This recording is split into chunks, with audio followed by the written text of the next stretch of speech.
पूरब से पश्चिम तक, उत्तर से दक्षिण तक, पूरब से पश्चिम तक, उत्तर से दक्षिण तक गूंजे गूंजे यीशु नाम, यीशु नाम। पूरब से पश्चिम तक, उत्तर से दक्षिण तक गूंजे गूंजे यीशु नाम, यीशु नाम।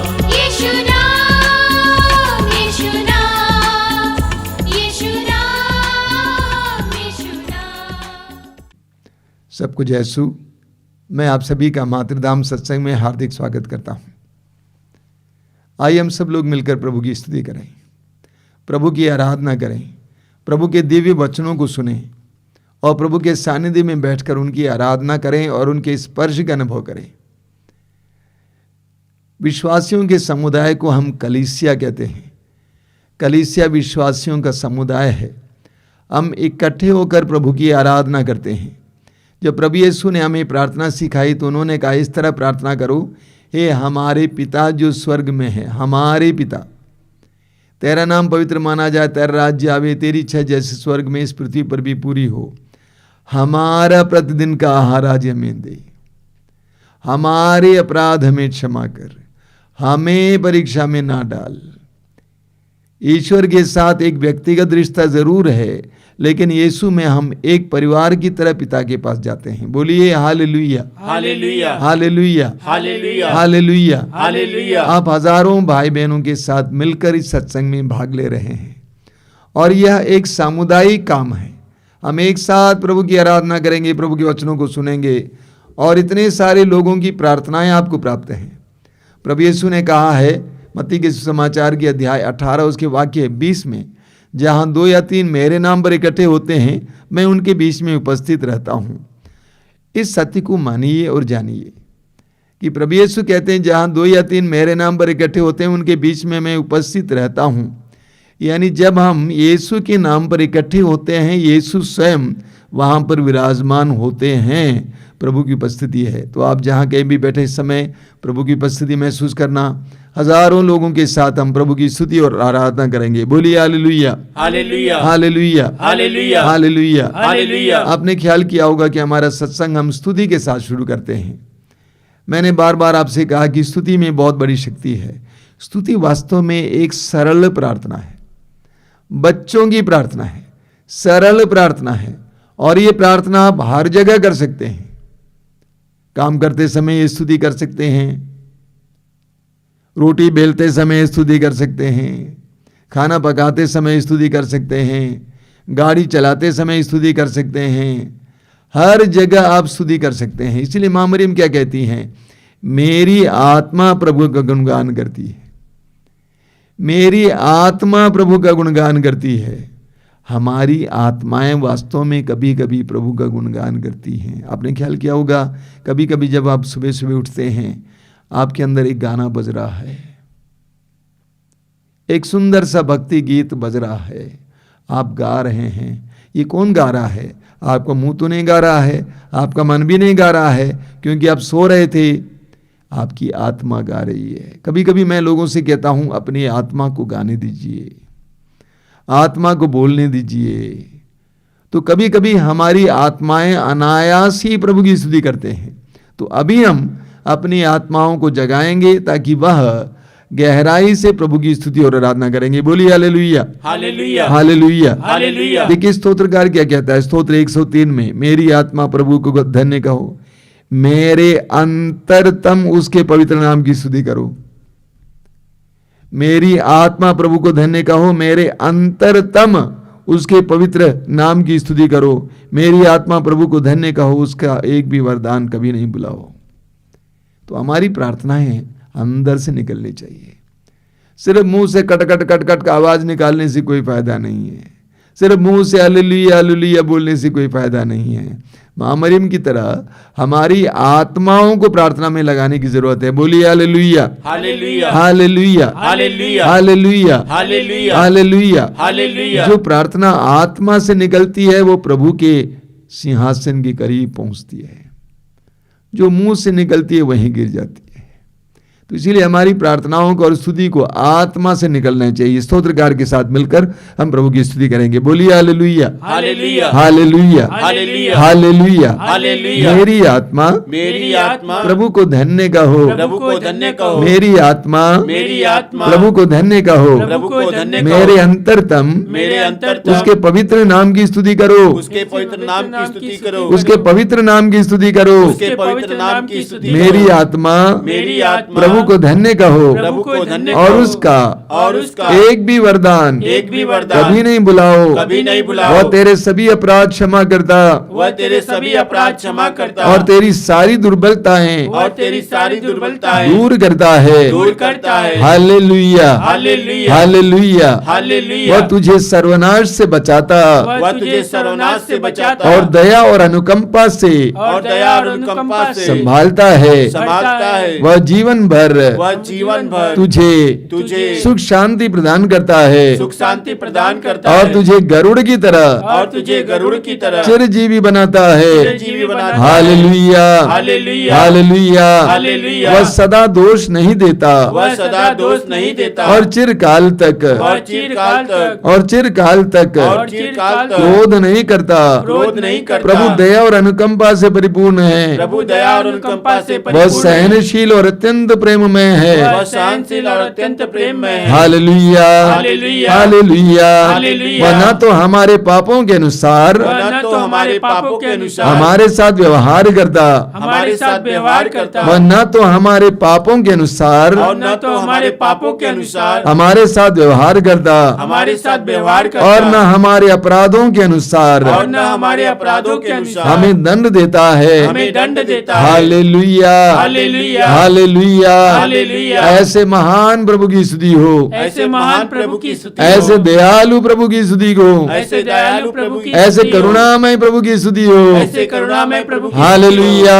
Hallelujah hallelujah. हालेलुया। मैं सारे हृदय से मैं सारे हृदय से प्रभु की स्तुति करूंगा। प्रभु की स्तुति करूंगा। मैं सारे हृदय से मैं सारे हृदय प्रभु से की स्तुति करूंगा। प्रभु की स्तुति करूंगा। जब तक मैं जीवित रहूंगा जब तक मैं जीवित मैं रहूंगा। स्तुति करूंगा। मैं स्तुति करूंगा। मेरा कंठ मेरा कंठ निरंतर निरंतर प्रभु की स्तुति करता है। प्रभु की स्तुति करता मेरा है। कंठ मेरा कंठ निरंतर निरंतर प्रभु की स्तुति करता है। प्रभु की स्तुति करता मेरी है। आत्मा मेरी आत्मा प्रभु का गुणगान करती है। प्रभु का गुणगान करती मेरी है। आत्मा मेरी आत्मा प्रभु का गुणगान करती है। प्रभु का गुणगान hallelujah hallelujah hallelujah hallelujah hallelujah hallelujah hallelujah hallelujah hallelujah hallelujah hallelujah hallelujah hallelujah. मुंह खोलकर स्तुति करनी चाहिए, स्तुति करनी चाहिए, स्तुति करनी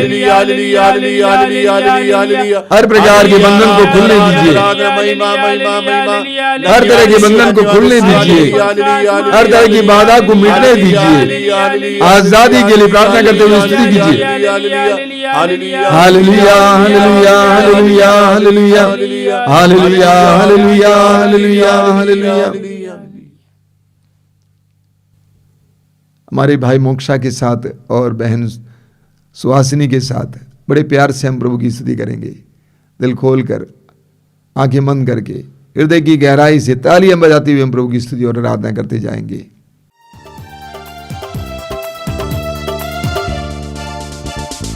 राजाओं का राजा है वो, प्रभुओं का प्रभु है। राजाओं का राजा है वो, प्रभुओं का प्रभु है। राजाओं का राजा है वो, प्रभुओं का प्रभु है। राजाओं का राजा है वो, प्रभुओं का प्रभु है। प्रभु यीशु मसीह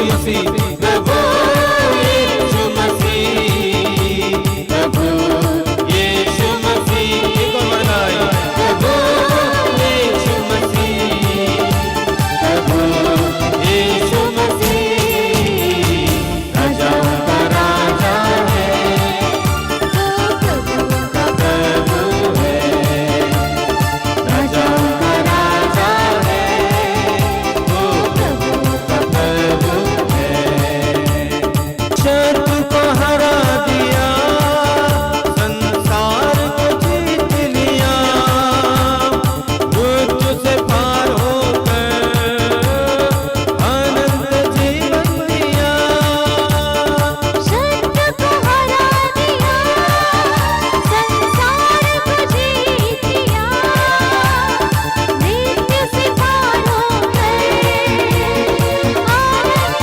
जीवन दिया विधियों का बोले जो विरोध में मिटा डाला विधियों का बोले जो विरोध में मिटा डाला राजाओं का राजा है ताली बजाइए प्रभु का प्रभु है राजाओं का राजा है प्रभु का प्रभु प्रभु यीशु मसीह प्रभु यीशु मसीह प्रभु यीशु मसीह प्रभु यीशु मसीह प्रभु यीशु मसीह राजाओं का राजा है वो प्रभु का प्रभु है सब मिलकर राजाओं का राजा है वो प्रभु का प्रभु है बुलाए चुने हुए हम विश्वासियों के नाम जय पाना ही है वचन का है आवाज बुलाए चुने हुए हम विश्वासियों के नाम जय पाना ही है वचन का है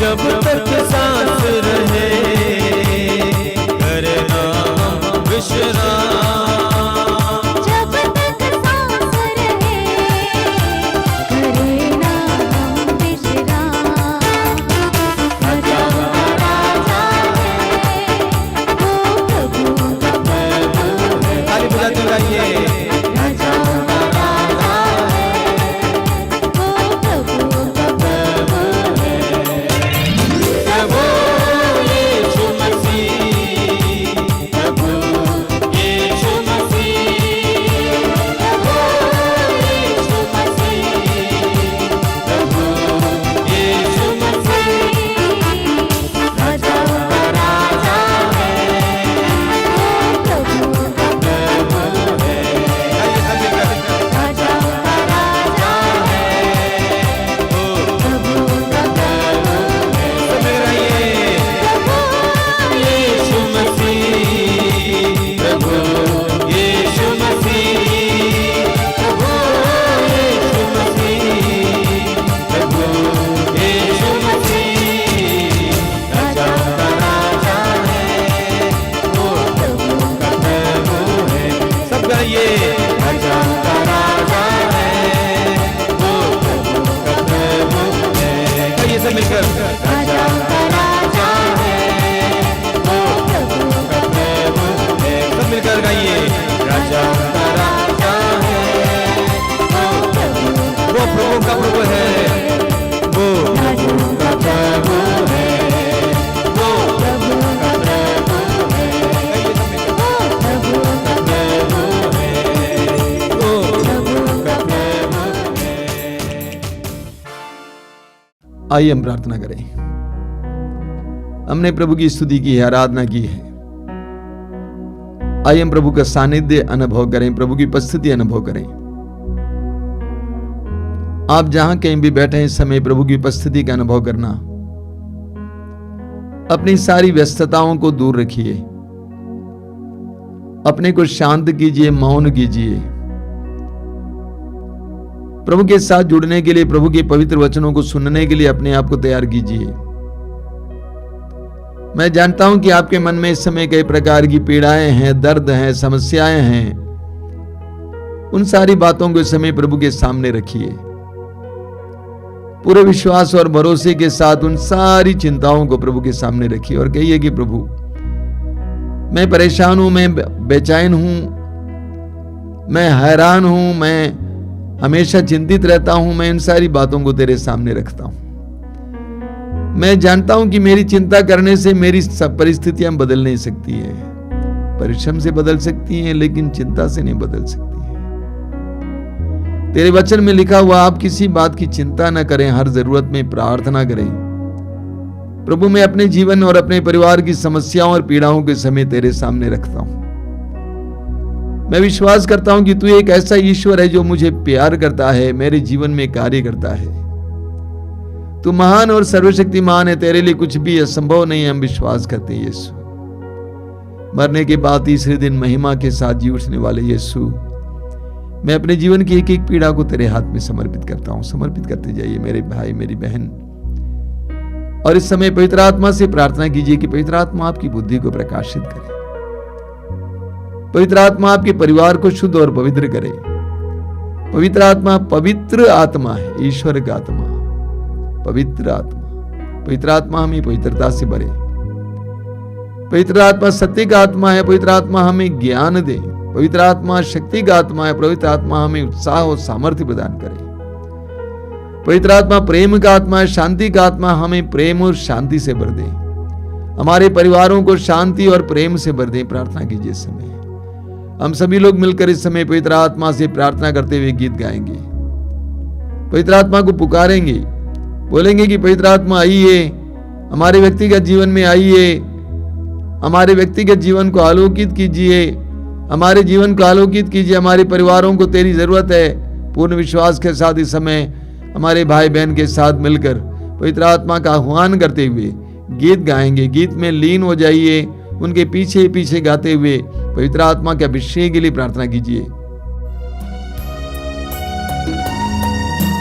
जीवित प्रभु की आत्मा मुझ में उतर आए। जीवित प्रभु के आत्मा मुझ में उतर आओ।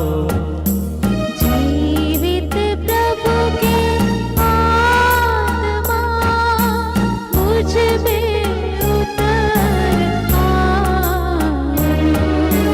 जीवित प्रभु के आत्मा मुझ में उतर आओ।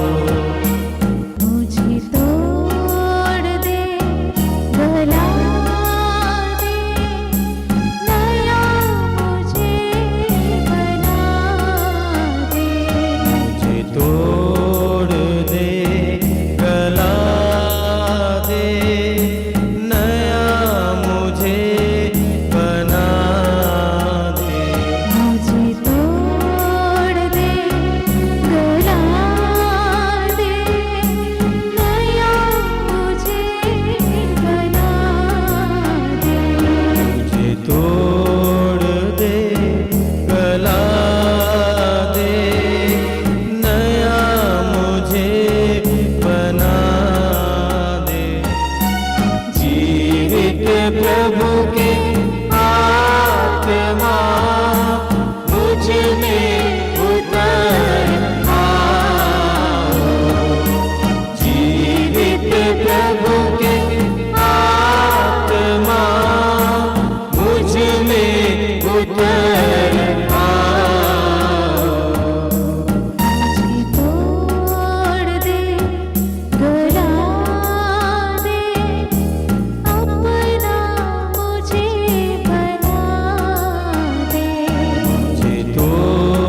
अपनी आंखें खोलें। मेरे प्रिय भाई और बहनों, फिर एक बार मैं स्वागत करता हूं इस सत्संग में। आज रविवार है और ये आगमन काल है। आगमन काल में हम प्रभु का स्वागत करते हैं। जैसा कि मैंने आपसे कहा, आगमन काल का भाव है, हे प्रभु यीशु आइए, हे प्रभु यीशु आइए, मुक्तिदाता आइए। सबसे पहले हम में से हर एक व्यक्ति को इस बात का एहसास होना है कि मुझे मुक्ति की आवश्यकता है। हम लूकास के सुसमाचार के अध्याय 15 में उस उड़ाऊ पुत्र के दृष्टांत में सुनते हैं कि उड़ाऊ पुत्र होश में आया, यानी उसको इस बात का एहसास हुआ कि मुझे इस परिस्थिति से बचने की आवश्यकता है और मुझे मुक्ति की आवश्यकता है, उद्धार की आवश्यकता है। तो इस आगमन काल में हमारे अंदर एक एहसास आना चाहिए कि मुझे भी मुक्ति की आवश्यकता है, उद्धार की आवश्यकता है।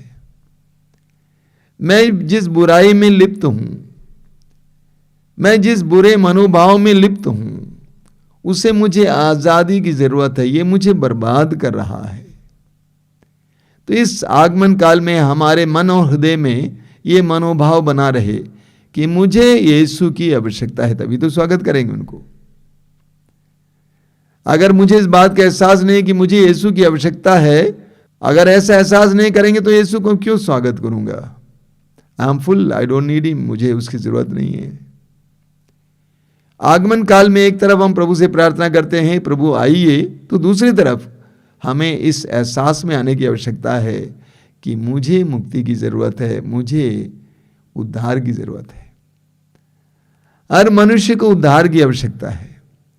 हम अपूर्ण हैं, हमारे अंदर कई प्रकार के बंधन हैं, हमारे अंदर कई प्रकार की कमियां हैं, हम लोग उलझे हुए हैं, हम इस संसार से आसक्त हैं, हम इतना जकड़े हुए हैं। हम सभी को एक उद्धारक की आवश्यकता है। और इसीलिए जिस तरह इस्राएली जनता ने आसमान की ओर देखकर, स्वर्ग की ओर देखकर प्रभु से कहा, ओ मुक्तिदाता बरसाइए, मुक्तिदाता बरसाइए। आकाश से जिस तरह ओस गिरता उसी तरह मुक्तिदाता बरसाइए, यानी हमें मुक्तिदाता की आवश्यकता है। इस आगमन काल में हमारा ये मनोभाव हो और हम अपने को महसूस करें कि मुझे मुक्तिदाता की आवश्यकता है, और साथ ही साथ ये प्रार्थना बराबर करें, हे प्रभु यीशु आइए, मेरे जीवन में आइए, मेरे हृदय में आइए, मेरे परिवार में आइए, मेरे घर में आइए, आइए यीशु आइए। ये हमारा मनोभाव हो। मेरे प्रिय भाई और बहनों, राजस्थान के अजमेर के पास एक दूसरा शहर है, मंदिरों का शहर, उसका नाम है पुष्कर। पुष्कर बहुत छोटा सा शहर है, लेकिन मंदिरों का शहर है। बहुत सारे मंदिर वहां पर हैं। और वहां पर एक ख्रिस्त भक्त रहते थे, उनका नाम है पंडित धर्म प्रकाश शर्मा। एक सच्चे मसीही, एक सच्चे मसीह के भक्त। मैं उनसे कुछ बार मिला हूं, उनके हृदय की बातों को सुना हूं। उनके बारे में एक बहुत सुंदर फिल्म बनी है। अगर आप YouTube में देखना चाहें तो YouTube में आप ढूंढिए, पंडित धर्म प्रकाश शर्मा जी का फिल्म आपको मिल जाएगी। बहुत सुंदर फिल्म है। पंडित धर्म प्रकाश के पिता सोहनलाल शर्मा जी और उनकी मां स्वतंत्रता सेनानी थे और गांधी जी के करीब के लोग थे। वास्तव में पंडित जी का जन्म जेल में हुआ था। और एक उसके बाद कुछ दिनों के बाद उनके पिताजी पुष्कर के एक बहुत बड़े मंदिर के पुजारी बने। यानी एक ऐसे परिवार में जन्मे पंडित धर्म प्रकाश शर्मा के जीवन में प्रभु यीशु कैसे आए।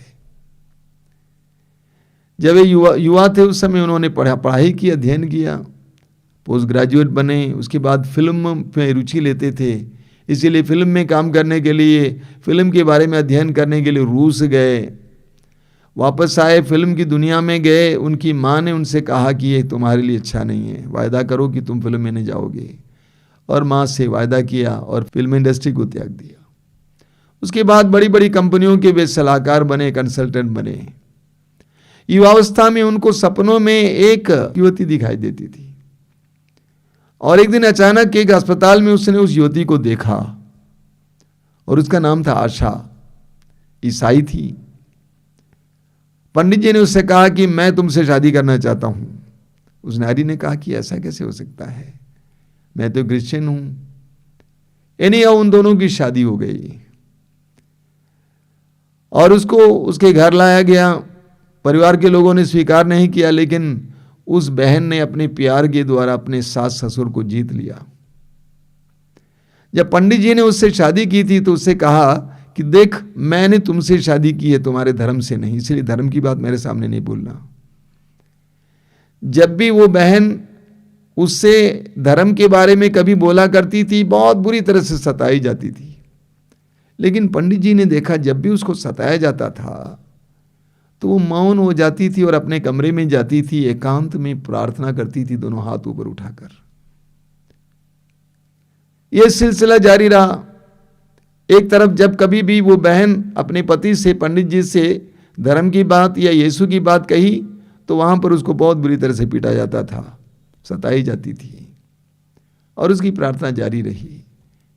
एक दिन ऐसा हुआ कि पंडित जी को लगा मैं अपनी पत्नी को उसके प्रभु के कारण इतना सताए जा रहा हूं, तब भी वो कुछ नहीं बोलती है, एकांत में जाकर दोनों हाथ उठाकर प्रार्थना करती है। अगर वह मुझे इतना प्यार करती है तो इसका प्रभु कितना प्यारा होगा।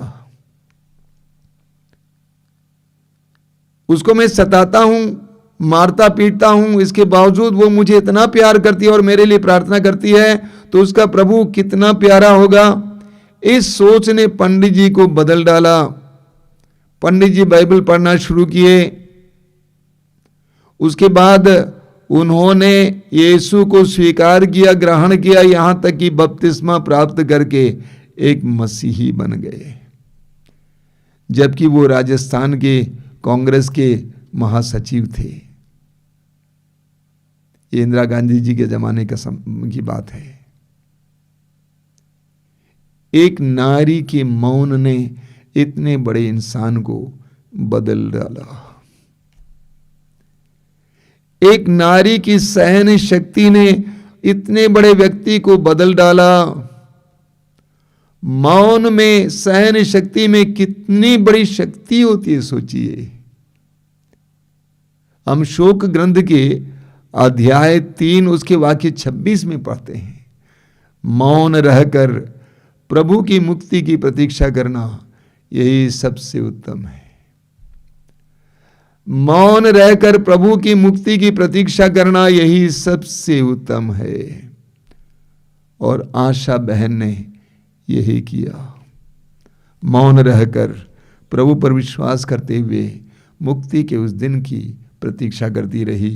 हम पढ़ेंगे सूक्ति ग्रंथ के अध्याय 12 उसके वाक्य 16 में बहुत सुंदर वचन लिखा हुआ है, मूर्ख अपना क्रोध तुरंत प्रकट करता, मूर्ख अपना क्रोध तुरंत प्रकट करता, किंतु समझदार व्यक्ति अपमान पी जाता है। सूक्ति ग्रंथ अध्याय 12 वाक्य 16 वचन कहता है कि समझदार व्यक्ति अपमान पी जाता है। पंडित जी की पत्नी आशा बहन ने अपमान को पी लिया। नतीजा, इतने बड़े इंसान का जीवन का परिवर्तन होता है। मेरे प्रिय भाई और बहनों,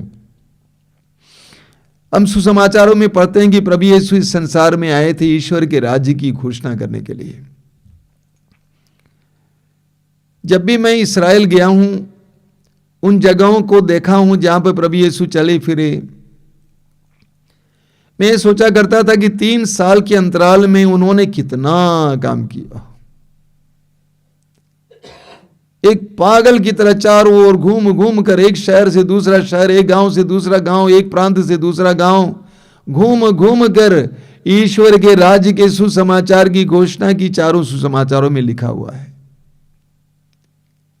लेकिन उनकी मृत्यु से पहले भी उन्होंने बहुत बड़ी शिक्षा दी शब्दों में नहीं बल्कि मौन में।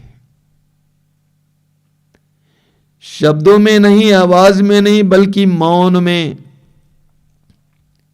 जरा सोचिए उनके साथ क्या व्यवहार किया गया, कैसा व्यवहार किया गया।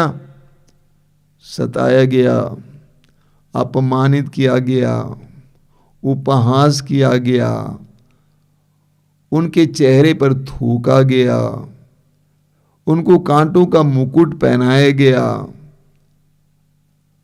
उनके ऊपर 40 कोड़े बरसाए गए, झूठा इल्जाम लगाया गया, नंगा किया गया, क्रूस पर चढ़ाया गया। इन सारे क्षणों में आप देखेंगे वे मौन थे। The silence of Jesus at that time really amazes me. उन सारे क्षणों में यीशु मौन थे और ये मौन मुझे हैरान कर देता है। चुप थे। एक सकारात्मक मौन, गुस्से में मौन नहीं थे। हम लोग भी कभी कभी मौन हो जाते हैं, लेकिन गुस्से में, निराशा में। गुस्से का मौन नहीं बल्कि सकारात्मक मौन। इस्यास नबी के ग्रंथ के अध्याय 53 वाक्य 7 में लिखा हुआ प्रभु यीशु के आने से करीब 700 साल पहले क्या भविष्यवाणी है। वध के लिए ले जाए जाने वाले मेमने की तरह वह मौन थे, चुप रहे। वध के लिए ले जाए जा रहे एक मेमने की तरह वो मौन थे, चुप थे। संत पेतरुस, पहला पेतरुस अध्याय 2 वाक्य 23 में कहते हैं, पेतरुस कहते हैं, जब उन्हें गाली दी गई तो उन्होंने बदले में गाली नहीं दी, उत्तर में गाली नहीं दी। जब उनको सताया गया तो उन्होंने धमकी नहीं दी, बल्कि उन्होंने उस पर छोड़ दिया जो न्यायपूर्वक न्याय करता है। उस ईश्वर पर छोड़ दिया, वो मौन रहे। मेरे जीवन में एक बात जो मुझे बार बार मेरे मन में छा जाती, वो बात यीशु का मौन है। मेरे जीवन में भी कभी कभी कुछ गड़बड़ियां मैं देखता हूं, विशेष करके आश्रम में रहता हूं, कुछ बातें देखता हूं। 1 साल पहले कुछ गड़बड़ियां हुई थी, तो मैंने सोचा मैं क्या करूं, एक एक व्यक्ति को बुलाकर पूछूं, तुमने क्यों किया, तुमने क्यों किया, तुमने क्या किया, तुमने क्या देखा। तो मैंने प्रार्थना की तो प्रभु ने कहा मौन, साइलेंस। और मैं मौन हो गया। मैंने किसी को बुलाया नहीं, किसी से पूछा नहीं। सप्ताह भर में सब कुछ शांत हो गया। मौन में कितनी बड़ी शक्ति होती है, सकारात्मक मौन में बहुत बड़ी शक्ति होती है। कुछ साल पहले एक छोटी सी हिंदी किताब में मुझे एक सुंदर सी घटना पढ़ने को मिली। घटना कुछ इस प्रकार है। एक दंपति थे, पति पत्नी आपस में प्रेम करते थे, लेकिन झगड़ा भी होता था। पत्नी पति पर बहुत शिकायत करती थी। जब भी पति दफ्तर से वापस आते थे, बहुत सारी शिकायतें सुनाती थी, और पड़ोस के लोग भी इसको सुनते थे। पति परेशान हो गया। एक दिन वो कुछ कागज लेके आया और उसने कहा कि तुम ऐसा करो, सारी शिकायतें कागज पे लिख डालो, मैं पढ़ लूंगा। काहे हम पड़ोस के लोगों को परेशान करें, और मैं भी तुम्हारे बारे में जो शिकायतें मुझे हैं मैं भी लिखूंगा। और दोनों ने लिखा। पत्नी ने अपनी शिकायतें पति को दी और पति ने अपनी शिकायतें पत्नी को दी।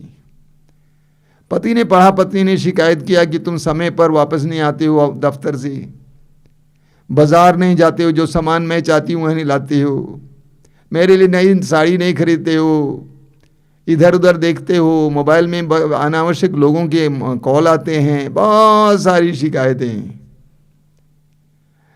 पत्नी ने पति की शिकायतों को पढ़ना शुरू किया। वहां पे क्या लिखा हुआ था? वहां पर लिखा हुआ था, Rita I love you, Rita मैं तुझे प्यार करता हूं, रीटा मैं तुझे प्यार करता हूं। पूरे कागज भर के लिखा हुआ था। उसको पढ़ते ही रीटा फूट फूट कर रोने लगी। वो फूट फूट कर रोने लगी और अपने पति से चिपकने लगी और कहने लगी कि मुझे माफ कर देना, मुझे माफ कर देना, मुझे माफ कर देना। एक बहुत सुंदर उदाहरण है, बहुत सुंदर उदाहरण। मैं विश्वास करता हूं, ये मेरा दृढ़ विश्वास है कि कोई भी हमेशा के लिए प्यार का तिरस्कार नहीं कर सकता है। Nobody can resist love forever। दो हाथों से ताली बजती है, एक हाथ से नहीं बजती है। दो हाथ से ताली बजती है, एक हाथ से नहीं बजती है। हम पढ़ेंगे मत्ती के सुसमाचार के अध्याय 5 में प्रभु कहते हैं, वाक्य 38 और 39 में, तुम लोगों ने सुना है कि कहा गया है, आंख के बदले आंख और दांत के बदले दांत, परंतु मैं तुमसे कहता हूं दुष्ट का सामना नहीं करो। यदि कोई तुम्हारे दाहिने गाल पर थप्पड़ मारे तो दूसरा भी उसके सामने कर दो। अगर तुम्हारे दाहिने गाल पर कोई थप्पड़ मारे तो दूसरा भी दिखा दो। क्या मतलब है इसका? आग को फैलने मत दो। अक्सर क्या होता है, कोई आपको झापड़ मारता है तो आप उल्टे उसको भी झापड़ मारते हैं। वह एक और मारता है, आप और एक मारते हैं। आपके परिवार वाले आते हैं, उसके परिवार वाले आते हैं। आपकी बिरादरी के लोग आते हैं, उसके बिरादरी के लोग आते हैं। इस तरह इस प्रतिशोध और विद्वेष का सिलसिला जारी रहता है। प्रभु कहते हैं आग को फैलने मत दो। आज कितने ही लोग प्रतिशोध में जल रहे हैं। कितने ही परिवार अक्षमा और प्रतिशोध में जल रहे हैं। सारा संसार प्रतिशोध और अक्षमा में जल रहा है। ऐसे में प्रभु कहते हैं कि आग को फैलने मत दो, वहीं समाप्त कर दो। एक लंबा सिलसिला शुरू होने मत दो। किसी ने तुमको थप्पड़ मारा, दूसरा गाल दिखा दो, बस समाप्त, वहीं समाप्त होने दो। सूक्ति ग्रंथ उसके अध्याय 20 वाक्य 22 में लिखा हुआ है। सूक्ति ग्रंथ अध्याय 20 वाक्य 22 में क्या लिखा हुआ है? प्रभु कहते हैं, यह नहीं कहो मैं इस बुराई का बदला चुकाऊंगा। प्रभु कहते हैं कि यह मत कहो मैं इस बुराई का बदला चुकाऊंगा। प्रभु का भरोसा करो और वह तुम्हारी रक्षा करेगा। कितना सुंदर वचन है। प्रभु कहते हैं कि ये नहीं कहो कि मैं इस बुराई का बदला चुकाऊंगा। प्रभु का भरोसा करो, वह तुम्हारी रक्षा करेगा, वह तुम्हारी रक्षा करेगा। आग को फैलने मत दीजिए। एक बात का ख्याल कीजिए, जब आप दूसरों को क्षमा करते हैं मौन पूर्वक, जब आप दूसरों को क्षमा करते हैं हृदय की गहराई से, मन से नहीं बल्कि हृदय की गहराई से दूसरों को क्षमा करते हैं, तो ईश्वर का क्षमाशील प्रेम आपकी ओर बहने लगता है। When you forgive others from your heart, the forgiving love of God will flow into you and heal you. जब आप दूसरों को क्षमा करते हैं, ईश्वर का क्षमाशील प्रेम आपकी ओर बहेगा और आपको चंगा करेगा, आपके अंदर कृपाएं बरसाएगा। इसीलिए क्षमा करना सीखिए।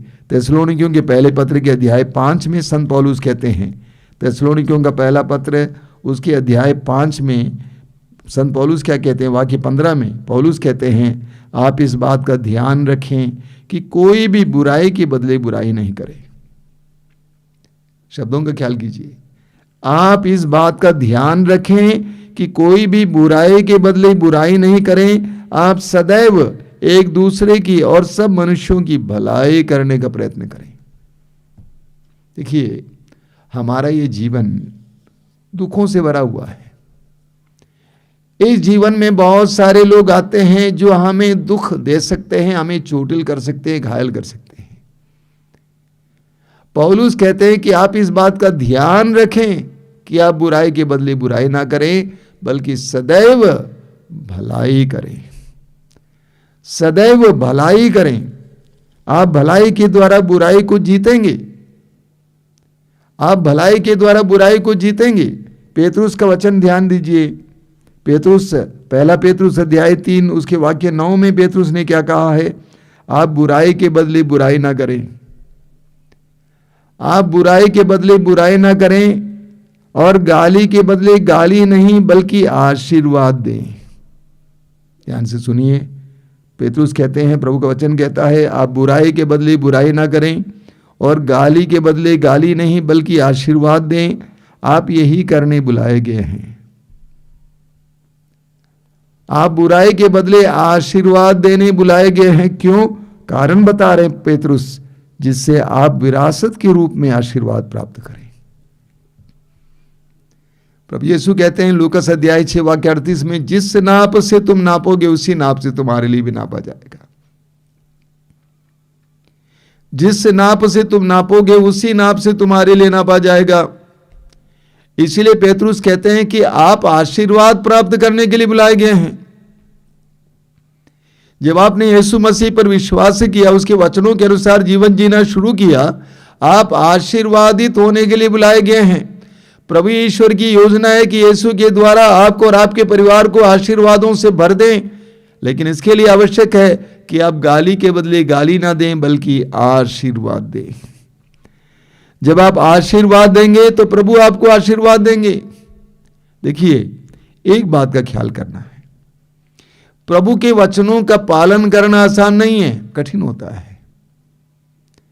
जब आपकी कोई बुराई चाहता है, आपको गाली देता, उस समय उसको आशीर्वाद देना हृदय की गहराई से बहुत कठिन होता है। लेकिन जब आप प्रभु के उस वचन पर विश्वास करते हैं और उसका पालन करते हैं तो आपको आशीष मिलती है। यही पॉइंट है।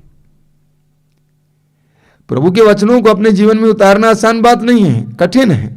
लेकिन जिस समय आप उस वचन को आपके जीवन में उतारेंगे, उसका पालन करेंगे, प्रभु आपको आशीर्वाद देंगे। He will bless you mightily। इसलिए पेतरुस कहते हैं आप गाली के बदले आशीर्वाद दें। रोमियों के पत्र के बहुत सुंदर वचन है, रोमियों के पत्र के अध्याय 12 उसके वाक्य 19 में पौलुस क्या कहते हैं? पौलुस कहते हैं, प्रिय भाइयों, आप स्वयं बदला न चुकाएं। प्रिय भाइयों, आप स्वयं बदला न चुकाएं बल्कि उसे ईश्वर के प्रकोप पर छोड़ दें, क्योंकि लिखा है, प्रभु कहता है, प्रतिशोध मेरा अधिकार है, मैं ही बदला चुकाऊंगा। प्रभु कहते हैं प्रतिशोध मेरा अधिकार है, मैं बदला चुकाऊंगा, तुम बदला नहीं चुकाओगे। हो सकता है लोगों ने आपको दुख दिया है, आपके जीवन के मार्ग पर रोड़े अटकाए हैं, जानबूझकर आपको परेशान किए हैं।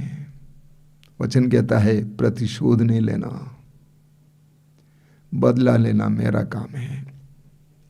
सूक्ति ग्रंथ के वचन को सुनिए। सूक्ति ग्रंथ उसके अध्याय 24 वाक्य 29 में लिखा हुआ है। सूक्ति ग्रंथ अध्याय 24 वाक्य 29 में प्रभु कहते हैं, ये मत कहो उसने मेरे साथ जो किया वही उसके साथ करूंगा। प्रभु कहते हैं, ये मत कहो उसने मेरे साथ जो किया वही उसके साथ करूंगा, मैं प्रत्येक को उसके कर्मों का बदला चुकाऊंगा।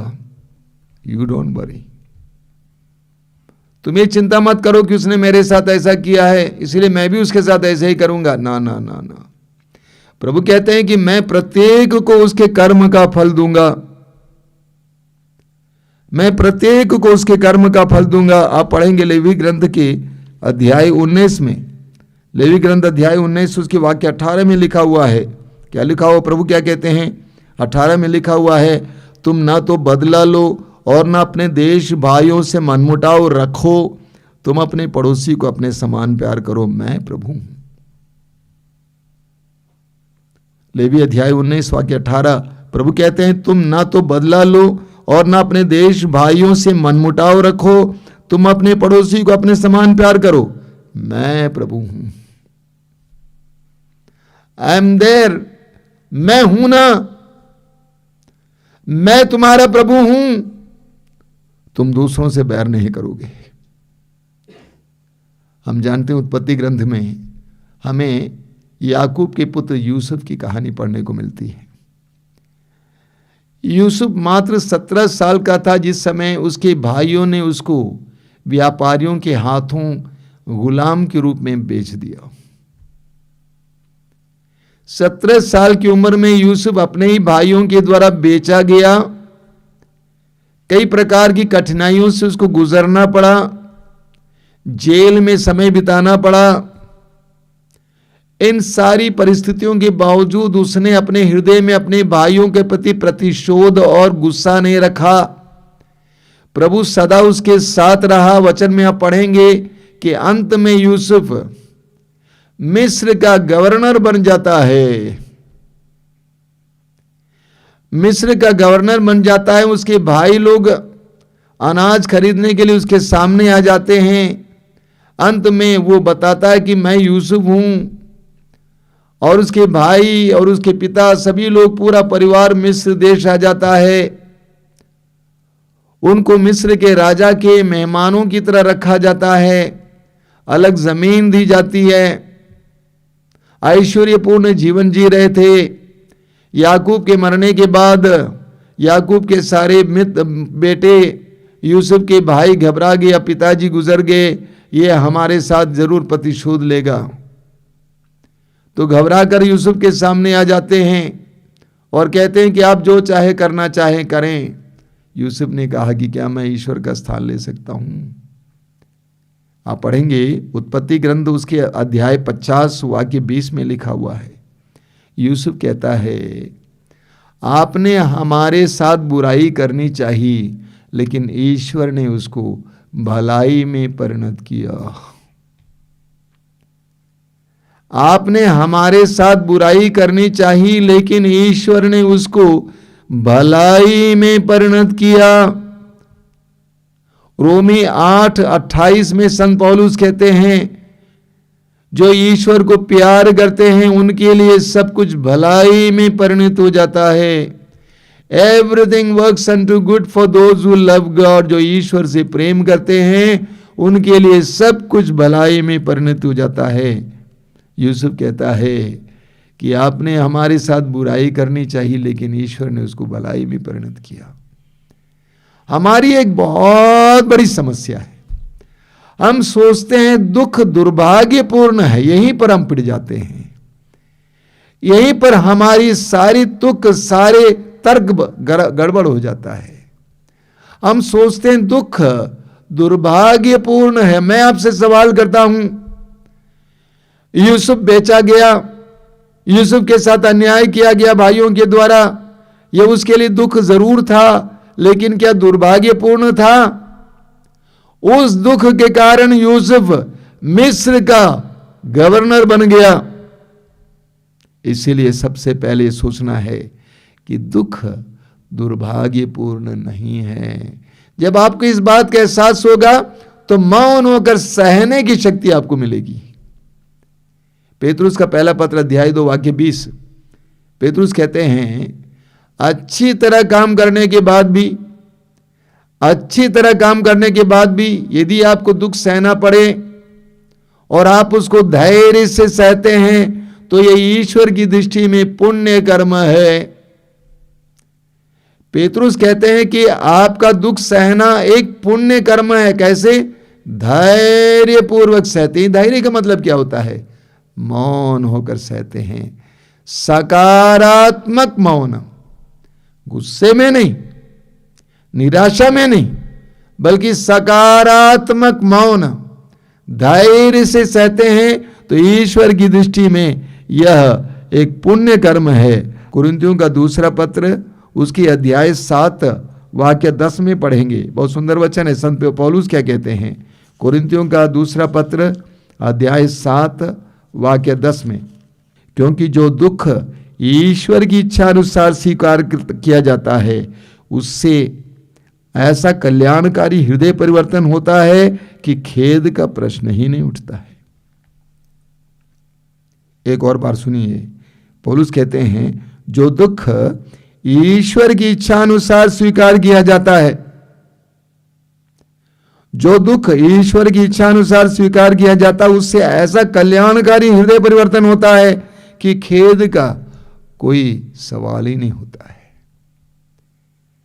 अगर हम दुख को ईश्वर की इच्छा समझकर ग्रहण करते हैं, धैर्य पूर्वक सहते हैं, मौन पूर्वक सहते हैं, तो वहां खेद का सवाल ही नहीं होता है। प्रभु यीशु के मौन पूर्ण दुख सहना हमारे लिए एक महान उदाहरण है। आइए हम प्रार्थना करें। प्रभु से प्रार्थना करें कि दुख और पीड़ाओं के सामने हम दुख को सौभाग्यपूर्ण समझकर मौन हो जाएं, सकारात्मक रूप से मौन हो जाएं, प्रभु यीशु की तरह, जिसने उस परिस्थिति को ईश्वर के हाथ में दिया, जो न्यायपूर्वक न्याय करता है, निर्णय देता है। प्रभु से प्रार्थना कीजिए, प्रभु मुझे दुखों के बारे में सही ज्ञान दीजिए, दुखों को सहने की शक्ति दीजिए, मौन के द्वारा दूसरों के हृदय परिवर्तन के लिए कार्य करने की शक्ति दीजिए। जब मेरे ही परिवार में मुझे सताया जाता है, गालियां दी जाती हैं, उन सारे क्षणों में मौन होकर उन व्यक्तियों के लिए प्रार्थना करने के लिए मुझे कृपा दीजिए। मुझे मौन की शक्ति बताइए। जब तू सताया जा रहा था, उन सारे क्षणों में तू कैसे मौन रहा? तूने धमकी नहीं दी, कोई आवाज नहीं की, मौन होकर सहा। ऐसा मौन का वरदान मुझे दीजिए। प्रभु यीशु इन वचनों को सुनने वाले मेरी भाई बहनों को आशीर्वाद दीजिए। दुख का असली अर्थ समझाइए। तेरे दुख भोग और क्रूस मरण के द्वारा तूने दुख का एक नया अर्थ हमें बताया, एक नई व्याख्या हमें दी है। तेरी तरह दुख को ग्रहण करने के लिए, मौन होकर सहने के लिए, उसके द्वारा दुख देने वालों को परिवर्तित करने के लिए हमें कृपा दीजिए। आमीन। पिता परमेश्वर, सुत प्रभु ईश्वर, पावन आत्मा ईश्वर, तेरी स्तुति हो, महिमा गान हो, तेरी प्रशंसा भी हो। पिता परमेश्वर, सुत प्रभु ईश्वर, पावन आत्मा ईश्वर, तेरी स्तुति हो, महिमा गान हो, तेरी प्रशंसा भी हो। आराधना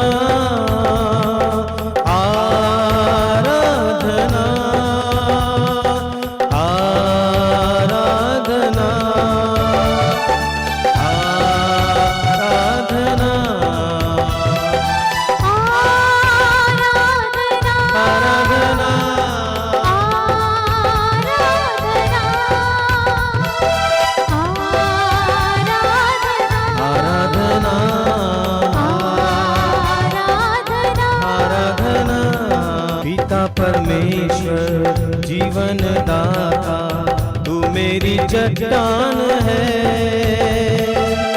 तू मेरा बल है, तू मेरी ढाल है, जीने का आधार है।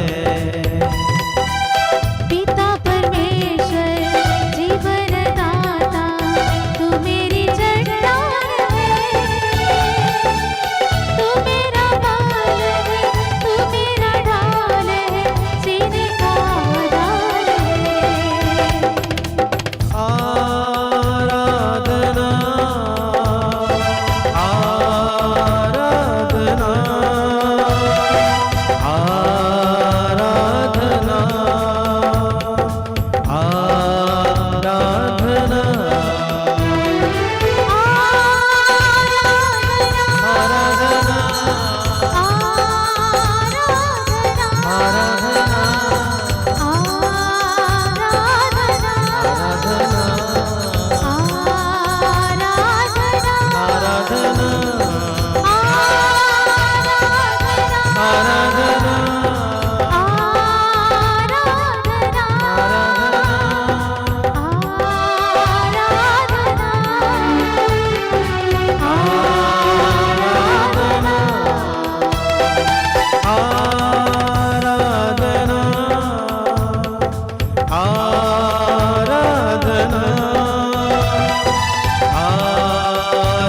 आराधना आराधना प्रभु यीशु मुक्ति प्रदाता, तू मेरा संगीत है, तू मेरा मीत है, तू मेरा गीत है, सब कुछ तू ही तो है। हे प्रभु ईश्वर,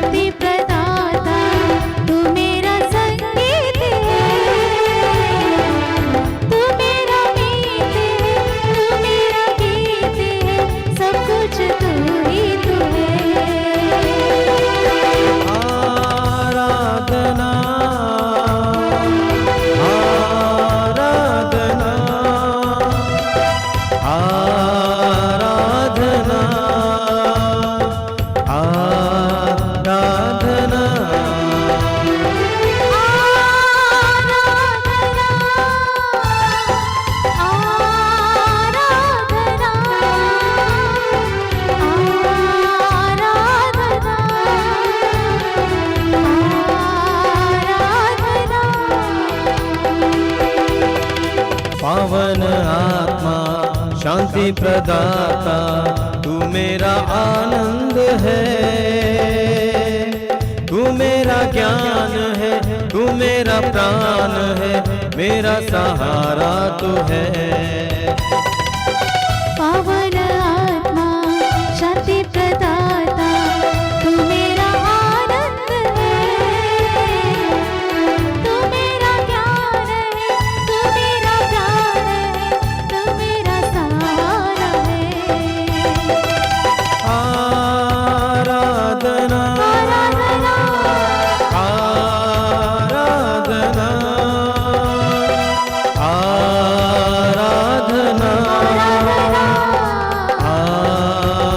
आराधना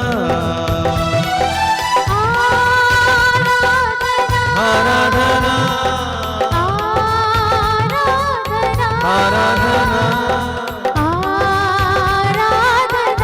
आराधना आराधना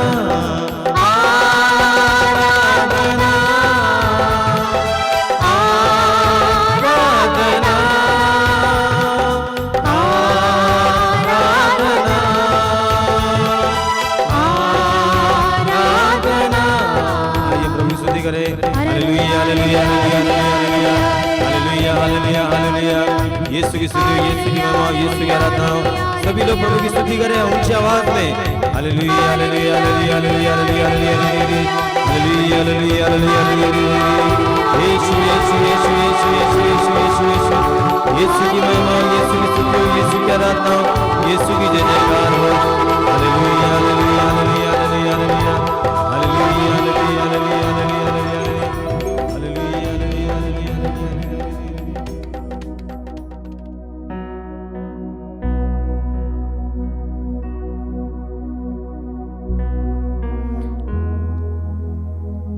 आप इस समय जीवित प्रभु की उपस्थिति में हैं, ये विश्वास करना।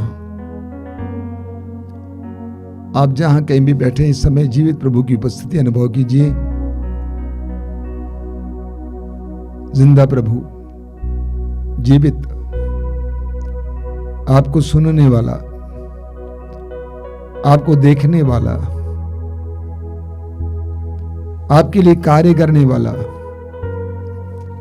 आपसे बोलने वाला, उस जिंदा प्रभु की उपस्थिति महसूस कीजिए। अपने हृदय और मन को पूरी तरह से प्रभु पर एकाग्र कीजिए। आराधना में लग जाइए। आपकी आत्मा को इस समय आराधना करने दीजिए। आंखें बंद कीजिए।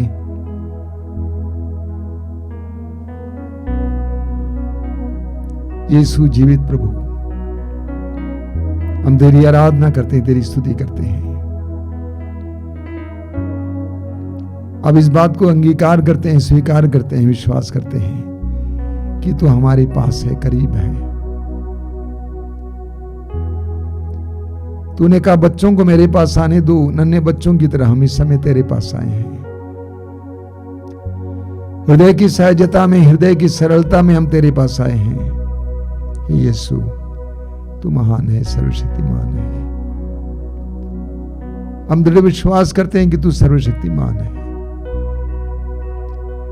हम विश्वास करते हैं कि इस समय तू हमारी आवश्यकताओं को जानता है, हमारी परिस्थितियों को देख रहा है, हमारे परिवारों की परिस्थितियों को तू इस समय देख रहा है। तू हमारे जीवन में कार्य करना चाहता है। You want to enter into our lives, we believe, Lord. तू हमारे जीवन में प्रवेश करना चाहता है, हम विश्वास करते हैं। हम अपने हृदय को इस समय तेरे सामने खोलते हैं, अपने घर के दरवाजे को तेरे सामने खोलते हैं। आइए यीशु, आइए। जिस तरह तू यरूशलेम मंदिर में प्रवेश करके यरूशलेम मंदिर के प्रांगण को शुद्ध किया, पवित्र किया, उसी तरह हमारे घरों में आइए, हमारे परिवारों में आइए, हमारे व्यक्तिगत जीवन में आइए यीशु। धन्यवाद यीशु, धन्यवाद। तेरी स्तुति, तेरी आराधना, तेरी महिमा, क्योंकि मैं विश्वास करता हूं कि तू इस समय मेरे करीब है। आराधना में लग जाइए मेरे भाई और मेरी बहनों। प्रभु की उपस्थिति को समय स्वीकार करते जाइए। यीशु आपको प्यार करते हैं। यीशु ने आपके लिए अपने आप को अर्पित किया है। धन्यवाद देते जाइए, धन्यवाद देते जाइए। तेरी स्तुति यीशु, तेरी महिमा। इन पवित्र क्षणों के लिए धन्यवाद, इस सत्संग के लिए धन्यवाद, इस आराधना के लिए धन्यवाद, तेरी उपस्थिति के लिए धन्यवाद।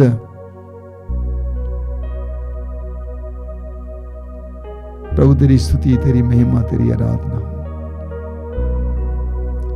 तेरी आराधना हो, तेरी स्तुति हो। सारे स्वर्गदूतों संतों के साथ हम तेरी आराधना करते हैं। अपने घर और परिवार की सारी समस्याओं के साथ तेरी आराधना करते हैं। अपने जीवन की हर प्रकार के बंधन को लेकर हम तेरी आराधना करते हैं। हमारी हर प्रकार की दुर्बलता के साथ हम तेरी आराधना करते हैं। यीशु तेरी स्तुति, तेरी आराधना, तेरी महिमा। बोलिए hallelujah, hallelujah, hallelujah, hallelujah, hallelujah, hallelujah, hallelujah. Hallelujah. प्रभु महान है, प्रभु महान है, प्रभु सर्वशक्तिमान है, प्रभु सर्वशक्तिमान है, प्रभु करुणामय है, प्रभु करुणामय है, प्रभु दयालु है। प्रभु दयालु है। Hallelujah, hallelujah, hallelujah, hallelujah, hallelujah. Hallelujah. प्रभु पवित्र हैं, प्रभु पवित्र है, प्रभु सर्वशक्तिमान हैं, प्रभु सर्वशक्तिमान है, प्रभु आश्चर्यकारी हैं, प्रभु आश्चर्यकारी है, प्रभु अद्भुत हैं। प्रभु अद्भुत है। Hallelujah, hallelujah, hallelujah. हालेलुया। प्रभु हमारे पापों का नजरअंदाज करता है, प्रभु हमारे पापों को नजरअंदाज करता है, वो हमारे पापों को क्षमा करता वह है, हमारे पापों को क्षमा करता है, वो हमें धोता है, वह हमें धोता है, हमें शुद्ध करता है। हमें शुद्ध करता है। Hallelujah, hallelujah, hallelujah. हालेलुया। उसके लिए कुछ भी असंभव नहीं है, उसके लिए कुछ भी असंभव नहीं है, उसके लिए कुछ भी असंभव नहीं है। उसके लिए कुछ भी असंभव नहीं है, वो किसी का भी तिरस्कार नहीं करता है, वह किसी का भी तिरस्कार नहीं करता है, वो कभी त्यागता नहीं, वह कभी त्यागता नहीं, वो कभी भूलता नहीं। वह कभी भूलता नहीं। Hallelujah,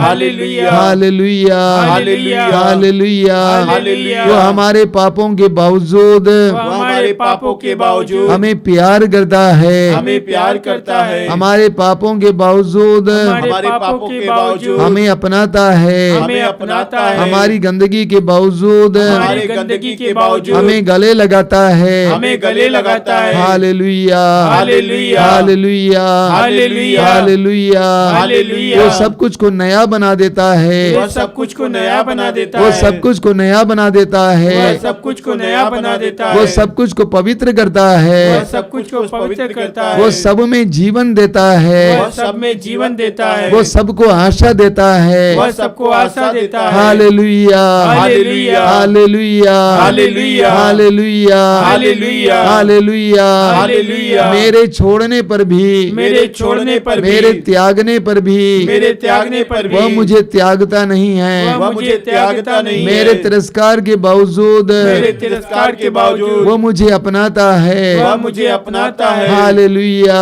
hallelujah, hallelujah, hallelujah, hallelujah.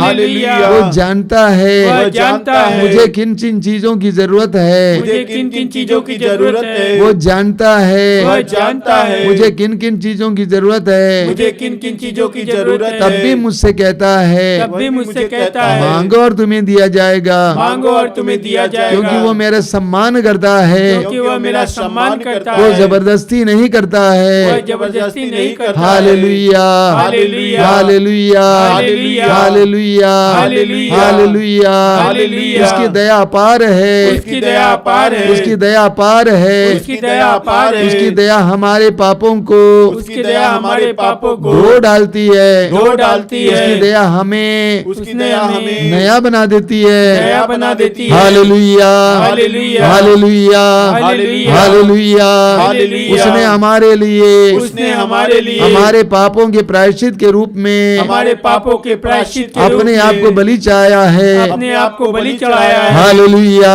Hallelujah, hallelujah, hallelujah, hallelujah. Hallelujah. वो पुनर्जीवित होकर वह पुनर्जीवित होकर हमारे बीच निवास करता है। हमारे बीच निवास करता है। Hallelujah, hallelujah, hallelujah, hallelujah, hallelujah, hallelujah, hallelujah, hallelujah, hallelujah. Hallelujah, धन्यवाद, धन्यवाद, धन्यवाद, धन्यवाद, धन्यवाद धन्यवाद महिमा महिमा महिमा महिमा महिमा महिमा महिमा hallelujah hallelujah hallelujah hallelujah hallelujah hallelujah hallelujah hallelujah hallelujah hallelujah.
अपनी आंखें खोलिए। मेरे प्रिय भाई और बहनों, याकूब की पत्र की अध्याय 1 उसके वाक्य 20 में याकूब कहते हैं कि मनुष्य का क्रोध ईश्वर की धार्मिकता में सहायक नहीं होता है। मनुष्य का क्रोध उस धार्मिकता के में सहायक नहीं होता है जिसे ईश्वर चाहता है। हमारा ही क्रोध हमारे लिए हानिकारक बन जाता है। कितने ही लोग अपने जीवन में इसीलिए पीड़ा सहते हैं क्योंकि वे अपने क्रोध को वश में नहीं कर पाते।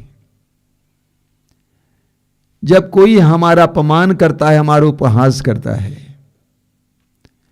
जब कोई दूसरों के सामने हमें छोटा करता बनाता है, नीचा दिखाता है, जब कोई हमारे ऊपर गलत इल्जाम लगाता है, हम कितना छटपटाने लगते हैं। ये क्या छटपटा रहा है? हमारा शरीर बिल्कुल नहीं, हमारा दिल बिल्कुल नहीं, हमारा मन बिल्कुल नहीं, हमारा अहम छटपटाता है। हमारा अहम छटपटाने लगता है जिसको हमने बड़ा करके रखा है। मैं बड़ा हूं, मैं जानता हूं, मैं दूसरों से अच्छा हूं।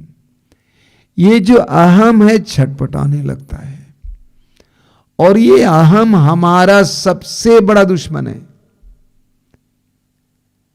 जब अहम छटपटाने लगता है तो हमारे मुंह से न जाने क्या क्या आवाजें निकलती हैं, क्या क्या हम बोल देते हैं। इसीलिए प्रभु यीशु ने कहा लूकास अध्याय 9 वाक्य 23 और 24 में, 23 में प्रभु कहते हैं कि यदि कोई मेरा अनुसरण करना चाहे तो अपने सबसे पहले आत्म त्याग करें। ये आत्म त्याग का मतलब क्या है? आत्मा त्याग नहीं, आत्म त्याग, अहम को त्यागना। प्रभु यीशु के ऊपर इतना बड़ा इल्जाम हुआ, उनके ऊपर इतना बड़ा दोष लगाया गया, उनको गाली दी गई, उनका उपहास किया गया, उनका अपमान किया गया, उन पर थूका गया,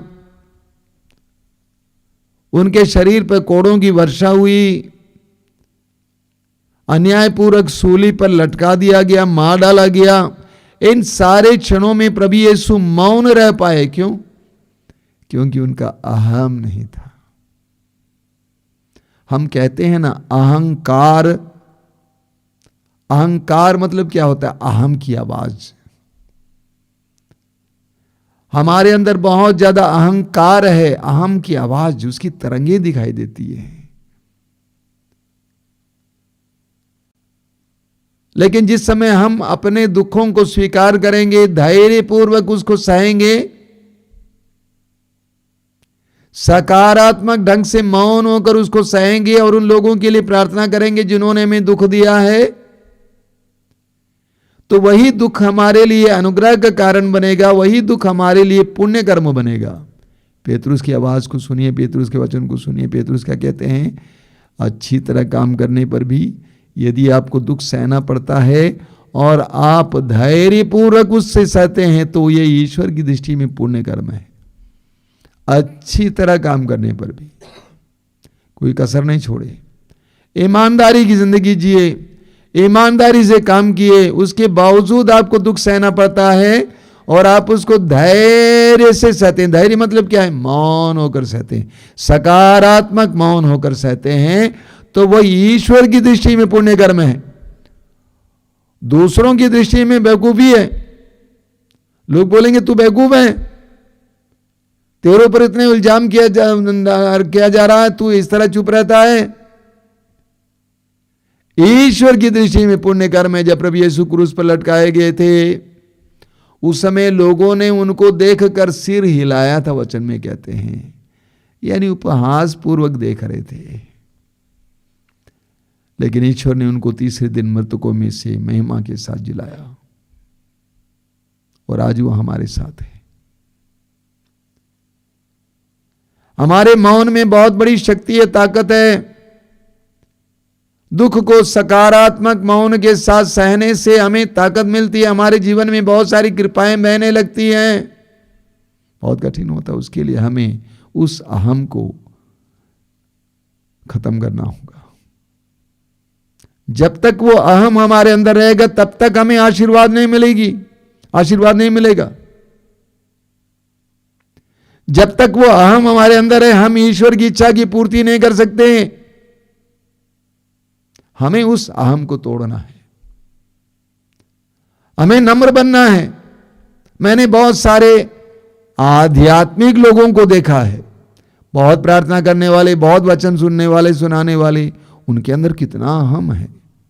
कोई कुछ बोल देते तुरंत चिढ़ जाते हैं, मतलब उनका अहम बहुत बड़ा है। प्रभु यीशु के अंदर अहम नहीं था, इसीलिए अहंकार भी नहीं था।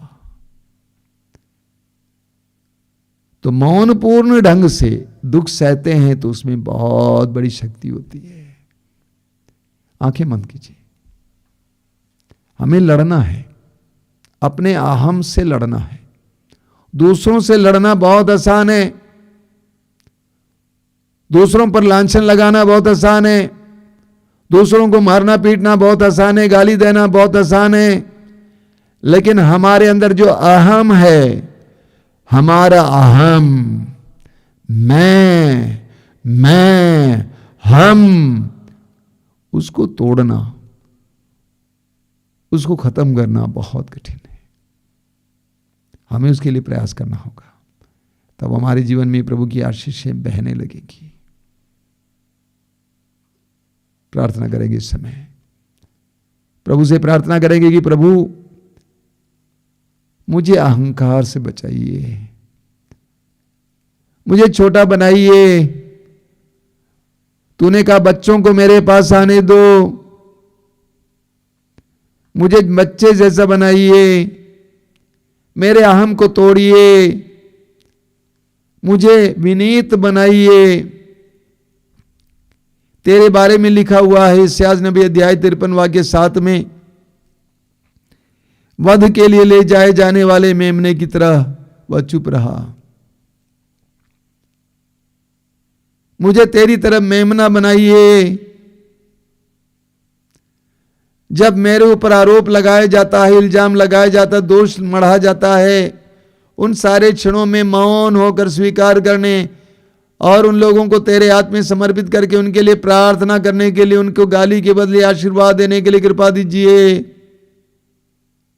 आइए हम एक साथ प्रभु की स्तुति और आराधना करेंगे, इसके लिए प्रार्थना करते हुए hallelujah hallelujah hallelujah hallelujah hallelujah. प्रार्थना कीजिए, प्रार्थना कीजिए, स्तुति कीजिए, स्तुति कीजिए, प्रार्थना कीजिए। प्रभु मुझे नम्रता दीजिए, विनीत बनाइए, मेरे अहम को तोड़िए, मेरे अहम को तोड़िए, मुझे मौन कीजिए।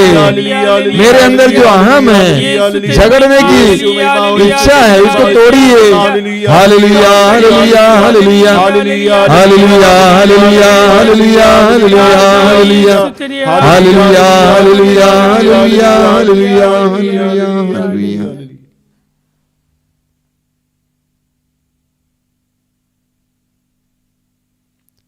हमारे बीच में जो रोगी हैं उनके लिए हम प्रार्थना करेंगे। सुसमाचार में हम पढ़ते हैं कि चारों ओर प्रभु घूम घूम कर रोगियों को चंगा करते थे। प्रेरित चरित्र अध्याय 10 वाक्य 38 में लिखा हुआ है, ईश्वर ने ईसा को पवित्र आत्मा और सामर्थ्य से भर दिया और वो चारों ओर घूम घूम कर भलाई करते रहे और शैतान के वश में पड़े रोगियों को चंगा करते रहे। शैतान के वश में पड़े रोगियों को चंगा करते रहे। वही यीशु आज भी हमारे बीच में वही कार्य कर रहे हैं। अपने शिष्यों के द्वारा, अपने भक्तों के द्वारा, सेवकों के द्वारा, सेविकाओं के द्वारा वही कार्य कर रहे हैं। और वही यीशु इस समय हमारे बीच में विराजमान है। और उस यीशु पर विश्वास कीजिए, इस समय पूर्ण विश्वास कीजिए। यह विश्वास कीजिए कि मेरे रोगों को, मेरी बीमारियों को नष्ट करने की शक्ति प्रभु यीशु के नाम में है, प्रभु यीशु की उपस्थिति में है। प्रभु यीशु ने कहा कि मेरा नाम लेकर तुम जो मांगो। यीशु का नाम लेकर पेतरुस और योहन ने उस जन्म से लंगड़े व्यक्ति को चंगा किया। यीशु के नाम पर पौलुस ने रोगियों को चंगा किया। यीशु के नाम पर आज भी रोगियों को चंगाई मिलती है। उसी जीवित यीशु के नाम पर हमें भी चंगाई मिले। जो रोगी हैं, आपसे अनुरोध करूंगा इस समय आंखें बंद करना, अपने रोग को यीशु को देना और विश्वास करना। विश्वास के साथ मुंह खोलना, जितना खोल सकते हैं, और मुंह खोलकर प्रभु की स्तुति करते जाना। जब एक एक बार आप प्रभु की स्तुति करते जाएंगे, विश्वास करना है कि प्रभु मेरे जीवन में कार्य कर रहे हैं। You must believe. प्रभु यीशु ने कहा कि जैसा तुमने विश्वास किया वैसा ही हो जाए, जैसा तुमने विश्वास किया वैसा ही हो जाए, जैसा तुमने विश्वास किया वैसा ही हो जाए। तो आइए हम लोग इस समय स्तुति करते हुए चंगाई के लिए प्रार्थना करेंगे। Hallelujah hallelujah hallelujah hallelujah hallelujah hallelujah hallelujah. Yeshu Yeshu Yeshu Yeshu के नाम पर, यीशु के नाम पर, यीशु के शक्तिशाली नाम पर, यीशु के शक्तिशाली नाम पर चंगाइयां चंगाइयां चंगाइयां चंगाइयां। यीशु के नाम पर, यीशु के शक्तिशाली नाम पर चंगाइयां चंगाइयां चंगाइयां चंगाइयां। Hallelujah hallelujah hallelujah hallelujah hallelujah hallelujah hallelujah hallelujah. कई लोगों को विभिन्न प्रकार के पाप के बंधन से छुटकारा मिल रहा है। अश्लीलता और अन्य प्रकार के पाप के बंधन से छुटकारा मिल रहा है। कई लोगों के कानों से मवाद गिरता है, गंदगी निकलती है, बदबू देता है। ऐसे कई भाई बहनों को इसी वक्त यीशु के नाम पर चंगाई मिल रही है। बोलिए hallelujah, hallelujah, hallelujah, hallelujah, hallelujah, hallelujah, hallelujah, hallelujah, hallelujah. Hallelujah. तेज हवा को सामना करने में एक भाई या बहन को तकलीफ है। जब हवा चलती है उसको बहुत ज्यादा पीड़ा होती है, खांसने लगती है, कान में दर्द होता है। ऐसे एक भाई या बहन को प्रभु यीशु समय चंगाई दे रहे हैं। प्रभु को धन्यवाद देंगे। Hallelujah, hallelujah, hallelujah, hallelujah, hallelujah, hallelujah, hallelujah, hallelujah. एक नाम प्रभु दे रहे हैं, नीरज। नीरज नाम। नीरज के अंदर बहुत ज्यादा निराशा है, यहां तक कि आत्महत्या करने को भी सोचा था। लेकिन प्रभु आपको आशा दे रहे हैं, आपने जो सोचा है वो कार्य होने जा रहा है। प्रभु को धन्यवाद देंगे। Hallelujah, hallelujah, hallelujah, hallelujah, hallelujah, hallelujah. कई मानसिक रोगियों को, आपके घरों में जो मानसिक रोगी है, कई मानसिक रोगियों को प्रभु यीशु आज के दिन चंगाई दे रहे हैं। कई मानसिक रोगियों को प्रभु यीशु मानसिक संतुलन दे रहे हैं। बोलिए hallelujah, hallelujah, hallelujah, hallelujah, hallelujah, hallelujah, hallelujah. Hallelujah.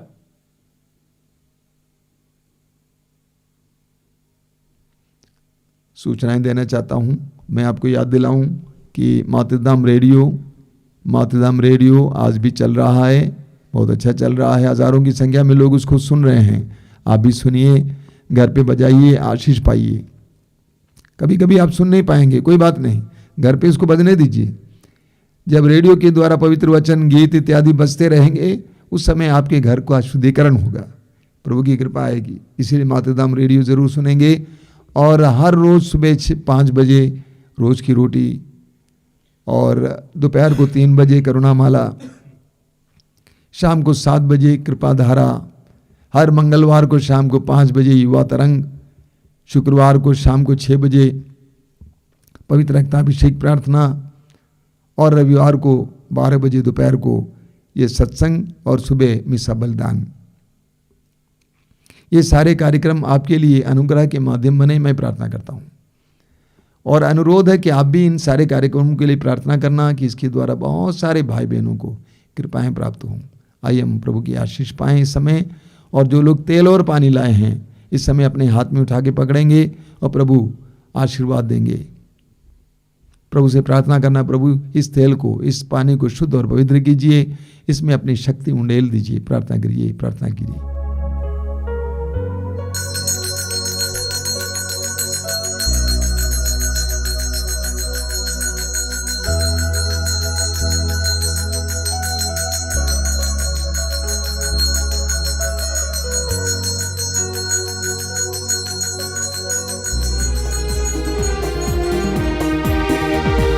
हमें प्रभु ने प्रेम किया, हमें बचा लिया। चलो सभी से कहेंगे, सहारा दिया। हमें प्रभु ने